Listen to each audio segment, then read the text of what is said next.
কবিকে দল সাসপেন্ড করেছে, কারণ হুমায়ুন কবির বাবরি মসজিদ তৈরি করবে। 1 বছর আগে থেকে বলে আসছে, কিচ্ছু করতে পারিনি। এই হুমায়ুন কবির 6 মাস আগে বলেছিল 30 ভাগ হিন্দুর গলা কেটে 2 ঘন্টায় ভাগীরথীর জলে ভাসিয়ে দেবে। তৃণমূলের কেউ কোনো প্রতিবাদ করেনি। 3 মাস ধরে এই লোকটার রোজ মমতা আর ভাইপোর পিন্ডি চটকায়, তখনও কেউ প্রতিবাদ করেনি।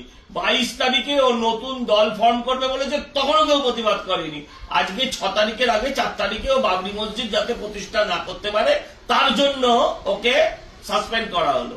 কিন্তু বিষয়টা আমি যেটা আপনাদের সামনে তুলে ধরতে চাই, কারা সাসপেন্ড করতে বসলো?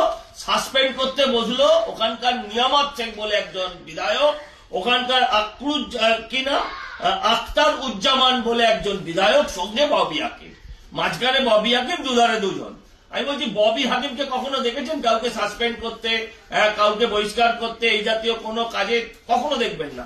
এই জাতীয় কাজ করার জন্য দলের সভাপতি থাকেন, এই জাতীয় কাজ করার জন্য দলের মুখপত্ররা থাকেন, বা শৃঙ্খলা রক্ষা কমিটি। তৃণমূলের শৃঙ্খলা রক্ষা কমিটি নিয়ে আমি আলোচনা করছি না, কিন্তু ববি হাকিমকে আজকে এত বছরের রাজনৈতিক জীবনে কখনো দেখেছেন? কখনো দেখেননি।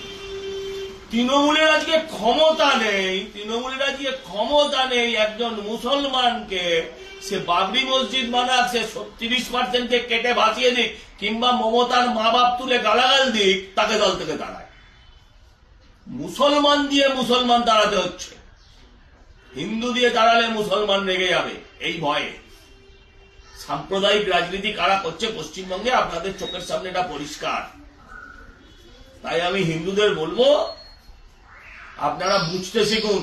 আপনাদের তাড়াতে হলে কিন্তু এত চিন্তা ভাবনা করেন না মমতা ব্যানার্জি, কিন্তু একজন এত বড় সাম্প্রদায়িক লোককে তাড়াতে কত চিন্তা করতে হয় তাদের।